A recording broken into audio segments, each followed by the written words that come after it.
Bakit kalahating tulin lamang ang takbo ng makina? Aba, kalahating tulin, bakit hindi buong tulin? Sapagkat kung bibilisan natin ay maglalayag tayo sa mga palayan. Sapagkat wala namang mabuting lawa sa lupang ito. Ang kagamutan ay napakadali at hindi ko nga maiisip kung bakit hindi ito naisip ng kahit na sino. Ang kagamutan ay lubhang napakadali na walang gagastahin. Tawad, Ginoong Simon, na aking kagalang-galang na kaibigan. Kung sasabihin kong hindi ako sang-ayon, maraming salapi ang manggagastos at marahil ay sisira tayo ng mga bayan. Di sirain. At ang mga salaping ibabayad sa mga manggagawa? Huwag bayaran. Gamitin ng mga bilanggo at mga kriminal. Hindi makasasapat, Ginoong Simon. Ang tungo ko ay pilitin ang lahat ng bayang kalapit ng wawa na mag-alaga ng itik. At makikita ninyo, sila na sa kanilang sarili ay makapagpalalim ng wawa sa panghuli ng mga suso. Ngunit Don Custodio, ang lahat ay mag-aalaga ng itik ay dadami ang itlog na manot. Hoy, nakapandidiri! Sinitiyak kong hindi may isa sa katuparan ang akademya ng wikang Kastila. May isa sa katuparan po, Kapitan Basilio. Hinihintay na lang namin ang pahintulot. Niregaluhan na namin si Padre Irene ng 2 kabayo. Siya ang nangako sa aming ipagpapakita sa General. Sa salungatin iyan ni Padre Sibilia. Bayaan ninyong salungatin. Kaya nga naririto iyan sa vapor ay para makapagkita sa General na nasa Los Baños. Makakuha man kayo ng pahintulot. Saan naman kayo kukuha ng salaping gugugulin? Meron na po aambag ang bawat estudyante. At ang mga pagtuturo? Ang mayamang si Makaraig ay nag-alok ng isa sa kanyang mga bahay. Kung sa bagay, hindi naman masama ang panukalang iyan. Ngayon, hindi na mapag-aaralan ang Latin. Ay, mapag-aaralan naman ang wikang Kastila. Diyan, pakikilala na tayo'y lumalakad ng paurong.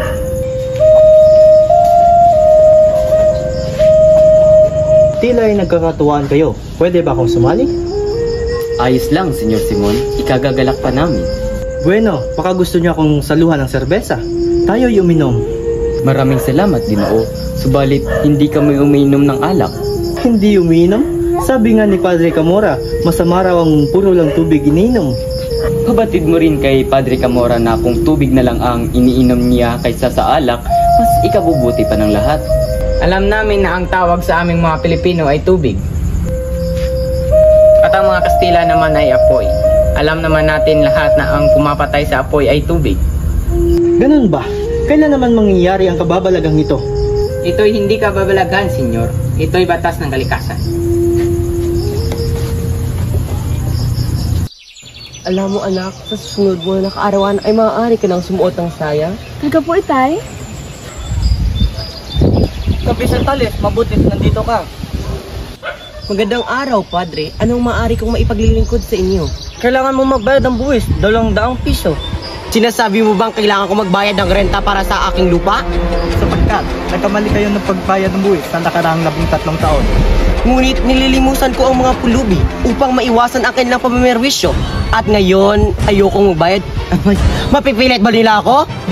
Itong iba dahil sa iyong pagpapabaya. Ibig sabihin lang ito, wala kang karapatan sa iyong lupa. Dati maliit na halaga lamang iyan. Ngayon, 200 piso na. Abay, napakalaki naman iyan. Akin na itong lupa. Hindi, sa korporasyon. May laban ako. Itay! Itay! Huli ng lalaking iyan at gawin yung kawal.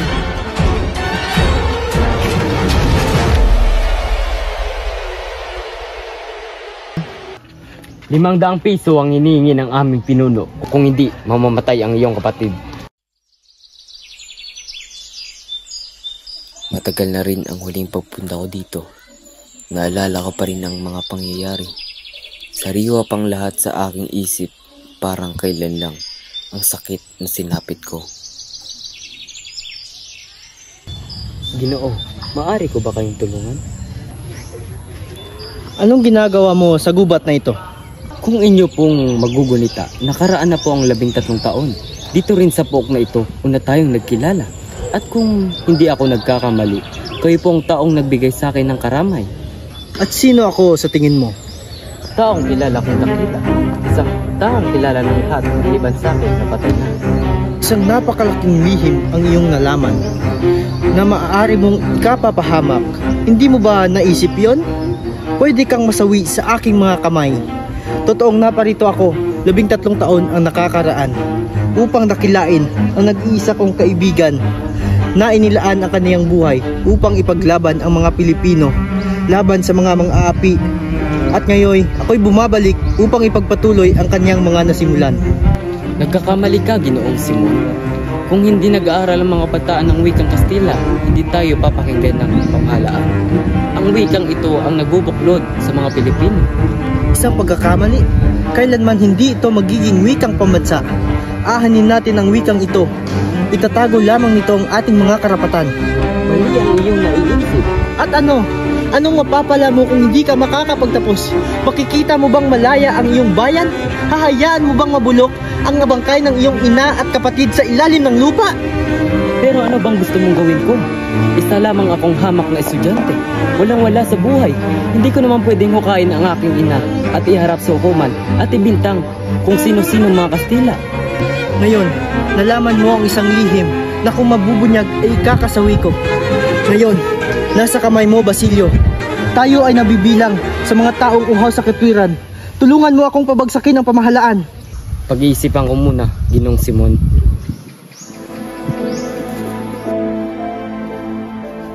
Mamatay ang mahihirap. Matitira ang mga malalakas. Kaunting pagtitiis na lamang. Malapit na akong magtagumpay. Kaunting tiis na lamang.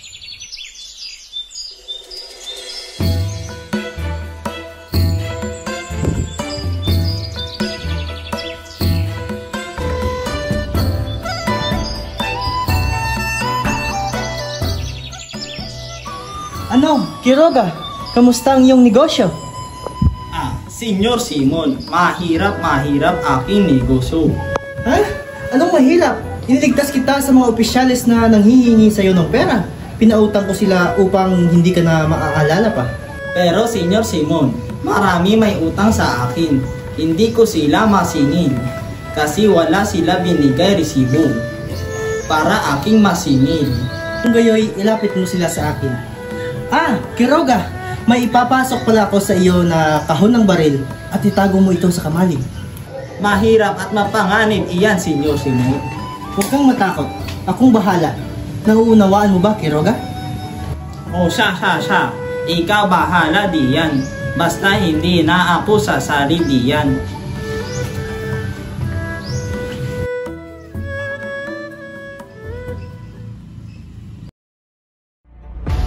Si Dante, nahuli na naman ang asawa niya. Hoy! Sa akin ang lupang ito!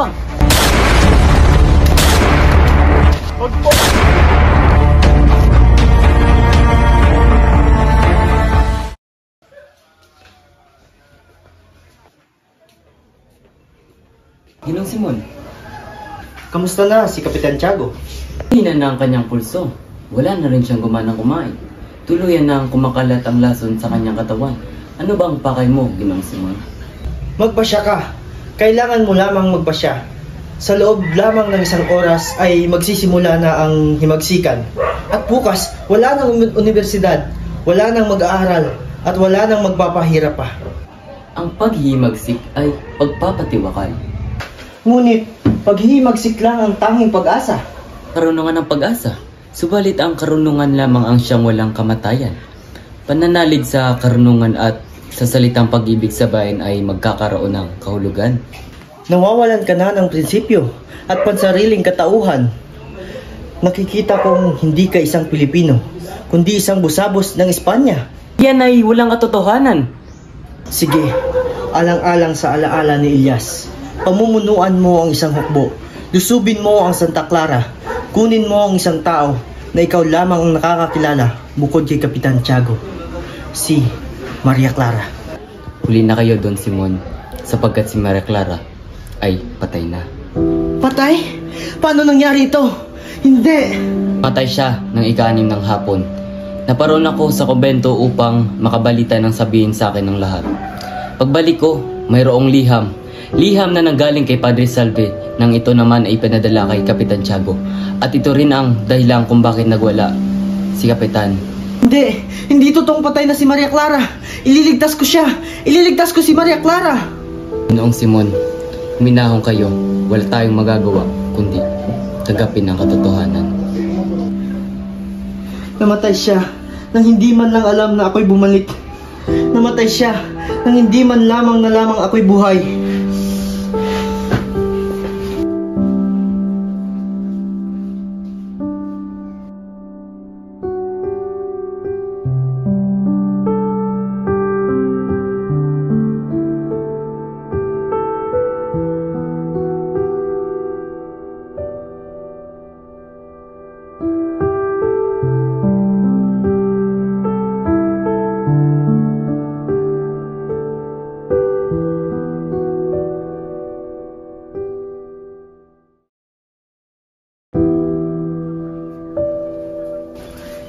Padre, kayo po ba yan? Oo, Kapitan Tiago. Ako nga ito. Huwag kang mag-alala. Ako ang bahala sa iyong kaluluwa. Ito ang aking huling habilin. Ibigay mo kay Maria Clara. Kapitan, ang anak mong si Maria Clara, siya ay wala na. Wala na, Diyos ko. Pahinga ka na, Kapitan.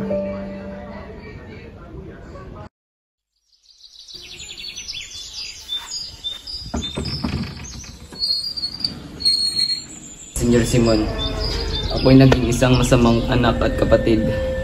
Nakalimutan kong pagpatay ng aking ama at pagpapahirap kay Sisa. Pinarusahan ako ng Diyos. Ang inaakala kong pag-aaral at tahimik na pumuhay ay sapat na upang makalimot. Ngayon, alam ko na ang aking pagkakamali. Ang 4 na buwan ang nakalipas, kinausap niyo ako tungkol sa inyong mga plano. Tumanggi akong sumama noon. Akala ko'y tama na ang desisyon ko, ngunit mali ako. 1 buwan at kalahati nang nakalipas mula nang muntik nang sumiklab ang himagsikan. Hindi na ako nag-aalinlangan. May katuwiran kayo simulat sa pool. Narito ako ngayon. Armasan niyo ako. Hayaang sumabog ng revolusyon. Handa ako makibaka kasamang masawi. Tama ka. May katwiran ako. Ang katarungan na gumagabay sa akin. Ipinagtanggol ko ang mga sawi. Salamat, Basilio. Dumating ka upang wakasan ang aking pag-aalinlangan, upang tuluyang burahin ang aking pag-aatubili.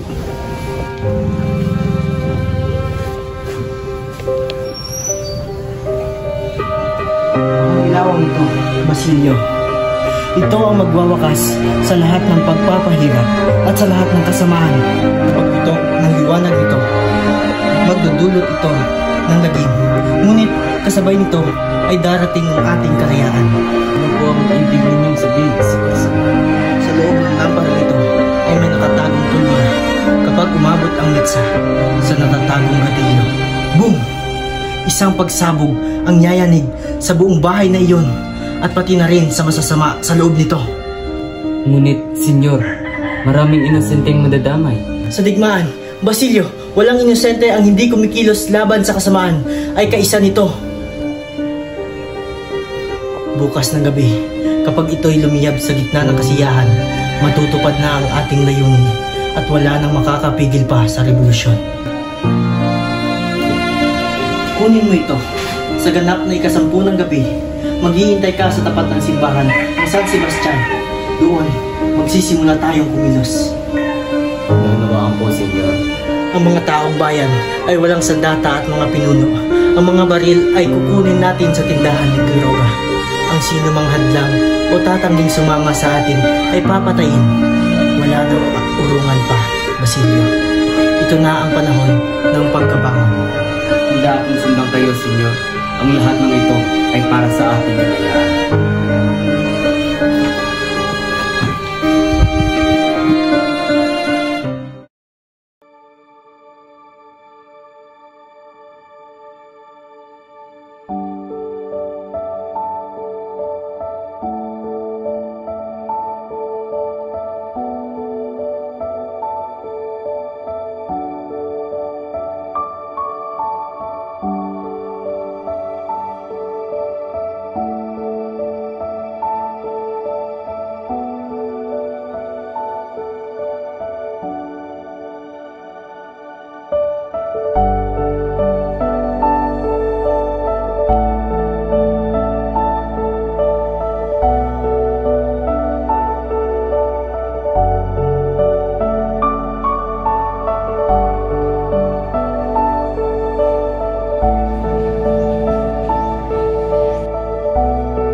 si Carolina Gomez bilang iyong kabiyak? Opo. Tinatanggap mo rin ba si Juanito Perez bilang iyong kabiyak? Opo. Sa ngalan ng Ama, ng Anak, ng Espiritu Santo, kayo ay kasal na.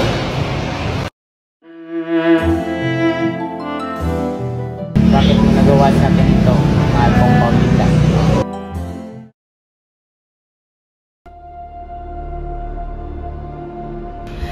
Ang ganda naman ng lamparang nanggaling ay sandali at namatay ang Cindy. Huwag kang mag-alala. Madali lamang itong ayusin. Ay, sandali. Ano ito? Mane Tesel Pares, Juan Crisostomo Ibarra. Juan Crisostomo Ibarra, sino iyan?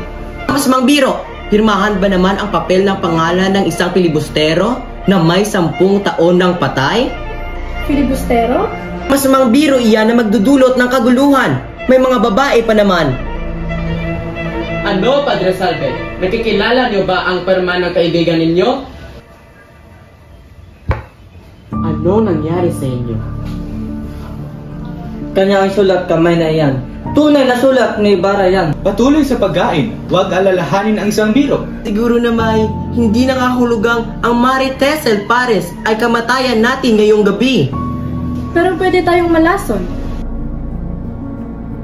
Maaari mo bang maitaas ang mitsa ng lampara, Padre Irene?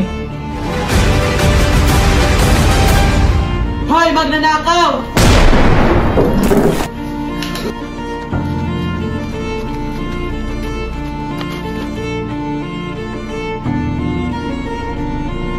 Buhay si Crisostomo Ibarra, marahil pinagmamasdan niya na tayo. Ang lamparang iyon ay isang dinamita? Marahil ay ganun na nga, ito'y bahagi ng kanyang mga plano. Ngunit, paano siyang nabuhay? At ano ang ugnayan ni Simon na nagbibigay ng lampara? Alam ko na, si Simon ay si Crisostomo Ibarra. Isang taksil, hulihin at dakpin ang Simon na yan.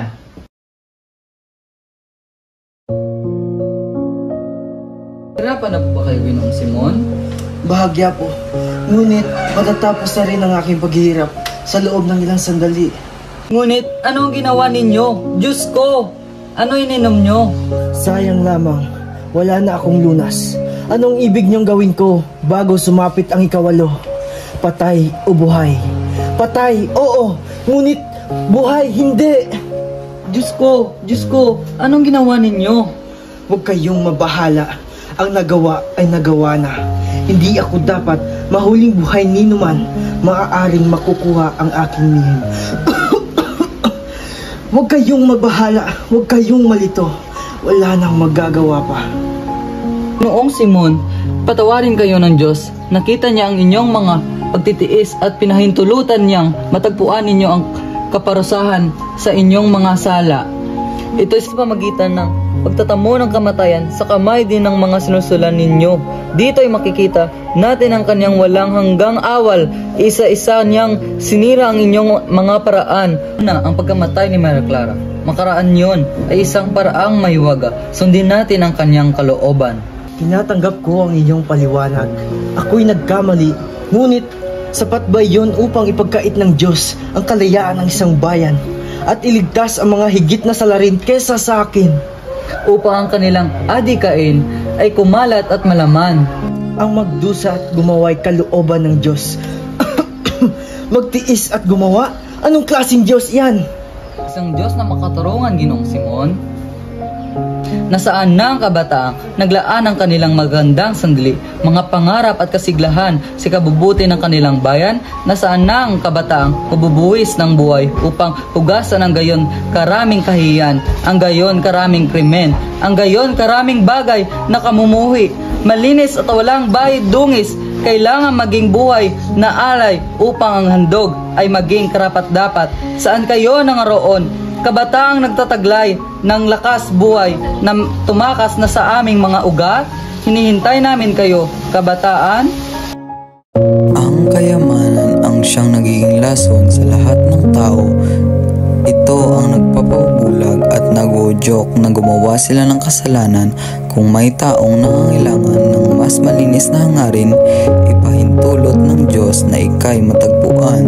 Samantala, diyan ka muna sa ilalim ng dagat kung saan hindi ka makakapalugit ang kasamaan.